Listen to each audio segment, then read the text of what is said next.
ഹേ Malini, ആദര, Krishna, Justin. ഓ, ഇതൊന്നും ശരിയാവില്ല. കേട്ട് കേട്ടും മടുത്തു. ഇപ്പൊ എന്തായിക്കാൻ പറ്റുക? എന്തായിക്കുക?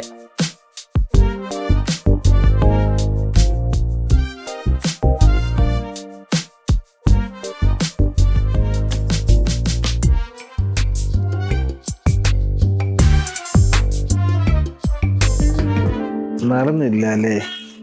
എടാ, നിന്നെയും കൊണ്ടൊന്നും നടക്കുന്ന പരിപാടിയല്ല ഇത്. വിട്ടേരെ. എടാ, തളർത്താടാ നീ. വേറൊരു ഐഡിയ ഉണ്ടെങ്കിൽ പറ. എന്നാ നീ ജെനിയോട് ചോദിച്ചു നോക്ക്. ബെസ്റ്റ്. നീ കിഡ്നി ഉണ്ടോന്ന് ചോദിക്കത്തേ ഉള്ളൂ. അവളത് വാങ്ങി കൈ വെച്ചിട്ടേ അവള് സംസാരിക്കാൻ സമ്മതിക്കും.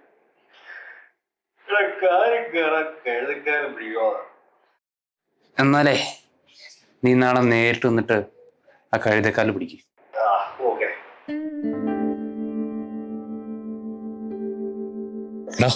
അവൾ താഴെ കിച്ചനുണ്ട്. നൈസായിട്ട് കാര്യങ്ങളൊന്ന് പറഞ്ഞ് സമ്മതിപ്പിക്കണം. കുളമാക്കരുത്. അവളുടെ സ്വഭാവം അറിയാലോ. എന്റെ എണീറ്റല്ലേ? ഇതിനകത്ത് കുളമാക്കുമോ? ദൈവമേ, ഓ ദൈവമേ, ഒന്ന് മിനിച്ചേക്കണേ. ജെനി തിരക്കിലാണോ? എന്തെങ്കിലും സഹായം വേണമെന്ന് അറിയാൻ വേണ്ടിട്ടായിരുന്നേ. നീ കാര്യം പറടാ. നമ്മൾ ഈ കാര്യം കാണാനേ, ഈ കഴുത പറയട്ടെ, നമ്മൾ ഈ കാര്യം കാണാനേ ഈ കഴുത കാല് പിടിക്കും എന്നാണല്ലോ. അപ്പൊ ആരാണ് കഴുത? അവനോട് നേരിട്ട് ചോദിക്കാൻ പറ. നേരിട്ടോ? ഞാനൊന്നും പറഞ്ഞില്ലേ.